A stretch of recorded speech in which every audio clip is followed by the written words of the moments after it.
এই সার্টিফিকেটগুলো সঙ্গে নিয়ে যাব আজকে, যদি কাজে লাগে। হাতে করে তো নিয়ে বেরোতে পারবো না, তাই ওই ব্যাগের মধ্যে লুকিয়ে এবার নিয়ে যাব।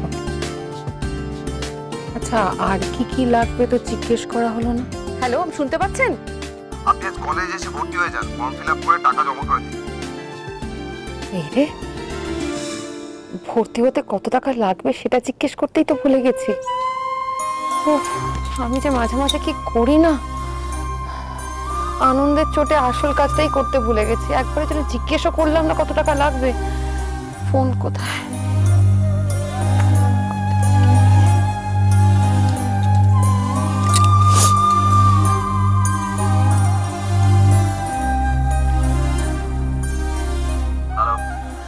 হ্যালো, একটু আগে আসলে ফোন এসেছিল ওই ভর্তির, ওই কত টাকা লাগবে অ্যাডমিশনের জন্য তো? হ্যাঁ হ্যাঁ, অ্যাডমিশন ফি 40,000, বাকি আরো আছে সাবজেক্ট পিছু। 40,000 টাকা? হ্যাঁ, সেটা শুধু অ্যাডমিশন ফিস। আচ্ছা,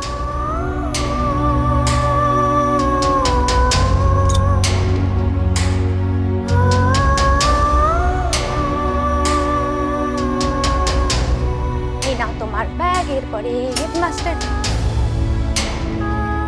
কি হয়েছে গো বড় বৌদি, তোমার শরীর খারাপ? কিছু হয়নি, শোন না, ব্যাগটা রেখে তুই যা এখন একটু এখান থেকে। একটু জল দি। যা না মা, একটু একা থাকতে দে।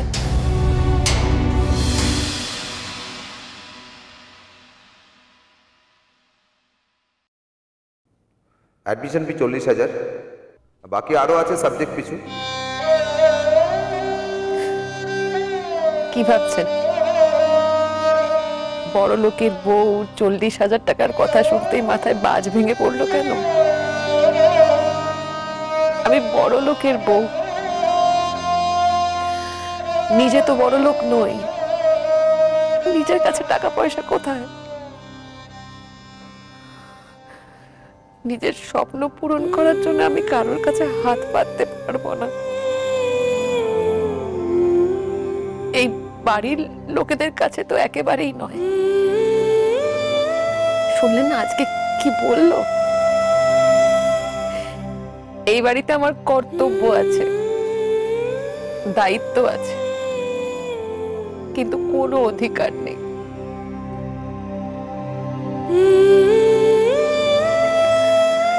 বড় বৌদি,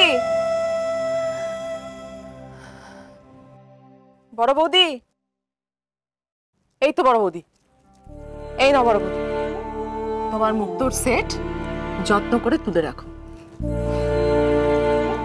কি গো, কি দেখছো অমন করে? শোনো না, কালকে কলির বউ ভাতে আমি তোমার ঝুমকোটা পরবো, দেবে তো? কি গো বড় বৌদি, কিছু বলছো না যে? আরে তোমার ঝুমকোটা গো, ওর বিয়ের ঝুমকোটা। শুনলাম মেজ বৌদিও নাকি কালকে বউ ভাতে ওই বাউটিটাই পরবে, হারিয়ে না ফেলে। ওটাও তোমার মায়ের গয়না না? তাহলে কিন্তু একদম পাক্কা রইল, কালকে কলির বউ ভাতে তোমার বিয়ের ঝুমকোটা আমি পরছি, ঠিক আছে? থ্যাংক ইউ বড় বৌদি।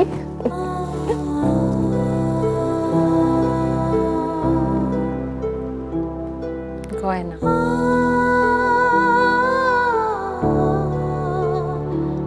মায়ের গয়না,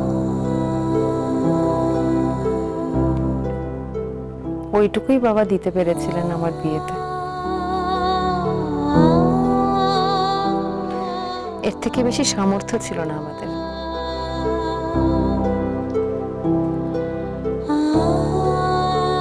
যতটুকু আছে তা দিয়ে আমার কলেজে ভর্তি হয়ে যাবে। এই গয়নার উপর তো আমারই অধিকার।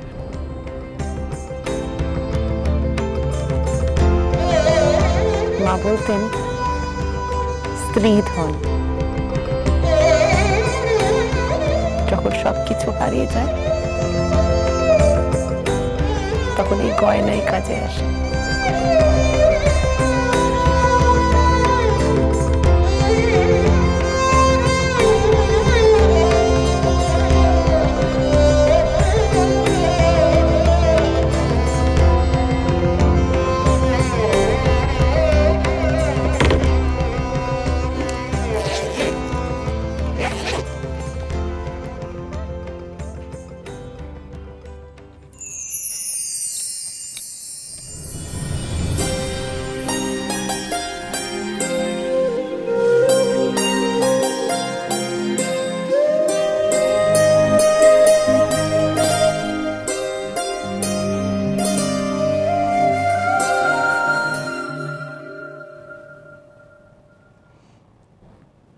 তোমার আশীর্বাদ আছে মা গো এই গয়নায়,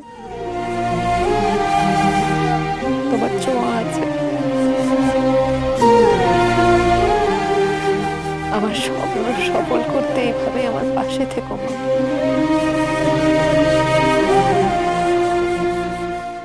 এত তাড়াহুড়ো করলাম, তাও ঠিক সময় পৌঁছতে পারলাম না। কলিরা পৌঁছে গেছে ও বাড়ি?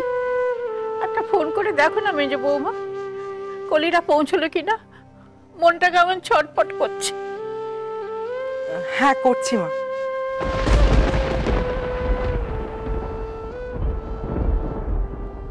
এতক্ষণে তো পৌঁছে যাবার কথা। কিরে, কলিকে ফোন করছিস না তো? হ্যাঁ কেন? না না করিস না, হয়তো এই সবেও পৌঁছেছে, এখন থেকে তো ওখানেই থাকবে, ওর যুদ্ধটা ওকে নিজের মতো বুঝে নিতে দে। বারবার পিছু ডাকলে ওর মন বসতে চাইবে না। কি করব মা, বেজেই যাচ্ছে, ফোনটা ধরছে না। কেটে দি? কেটে দাও, আসলে মন তো মানে না, এখনই বাড়িটা কেমন খালি খালি লাগছে। কলিরও খুব কষ্ট হচ্ছে মা, ওরও মন পড়ে আছে এখানে, সকলকে ছেড়ে একা হয়ে যাওয়া। অনেক সময় নতুন জায়গায় গিয়ে ভয় করে, মনে হয় ছুটে মার কাছে পালিয়ে যাই, কিন্তু পালানো তো যায় না মা। আমরা সবাই একদিন এই লড়াইয়ের মধ্যে দিয়ে গেছি, কলিকে একার লড়াইটা একাই লড়তে হবে। তাও তো এই বাড়িতে আসতে পারবে, আপনিও তো যাবেন মা। বিয়ের পর তো আমি সময়ই পেতাম না ও বাড়ি যাওয়ার, বাবাও পণ করে এই বাড়িতে পা রাখত না। কতদিন বাবাকে দেখতে পাইনি। কোথা থেকে কোথায় চলে গেলে বড় বৌমা? কথা হচ্ছিল কলিকে নিয়ে। আমার সত্যি আমি কার সাথে কাকে গুলিয়ে ফেলছি। মা আপনি একদম চিন্তা করবেন না, কালকেই তো আমরা যাবো ওর বাড়িতে বউ ভাতে, দেখবেন গিয়ে কলি কেমন রাজরানী সেজে বসে আছে। তারপর তো রেগুলারই ওই বাড়িতে আসবে। আমি যাই, কথায় কথায় দেরি হয়ে গেল, আমি বরং চাই বেরোই। ব্যাগে এত জামা কাপড় নিয়ে কোথায় যাচ্ছ? ড্রাই ক্লিনিং এ দিতে যাচ্ছি, তোর কিছু দেওয়ার থাকলে দিয়ে দে না। এক মিনিট। শোনো বড় বৌমা, কলি কিন্তু রেগুলার আসবে বাপের বাড়িতে, ওকে না দেখে তো থাকতে পারবো না। তুমি কিন্তু আবার বাপের বাড়িতে যেতে পারতে না বলে কলিকে নিয়ে মন ছোট করো না। আমার এত ছোট মন নয় মা, এতদিনে আপনি আমায় এই চিনলেন। দিদি ভাই এক এক করে অনেকগুলো হয়ে গেল, সরি সরি। আমি রাখছি, দে না, দে আমায় দে। ছাড়।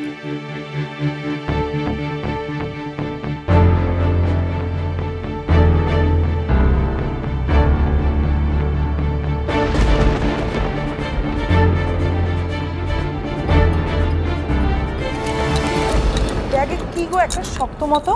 আমার মুন্ডু, জামা কাপড়ের মধ্যে কি থাকবে রে? তুইও পারিস বাবা। ছোট মাসি আসছি, মা এলাম। কিছু একটা তো শক্ত মতো ছিল ব্যাগের ভেতরে। শক্ত মতো? সমন মানুষ একটা থেকে গেল নাকি পকেটে? মা, দিদি ভাই কিছু একটা নিশ্চয়ই লুকোচ্ছে, আমার বেশ কয়েকদিন ধরে মনে হচ্ছে।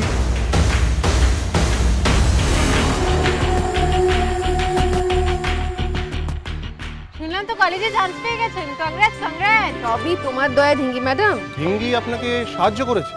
আপনাদের মধ্যে কেমিস্ট্রিটা ঠিক বুঝতে পারছি না। আপনি শিওর এটা আপনি বেচতে চান? যে কারণে বেচবো সেটাই আসল অলংকার। আমি তবে সহচরী।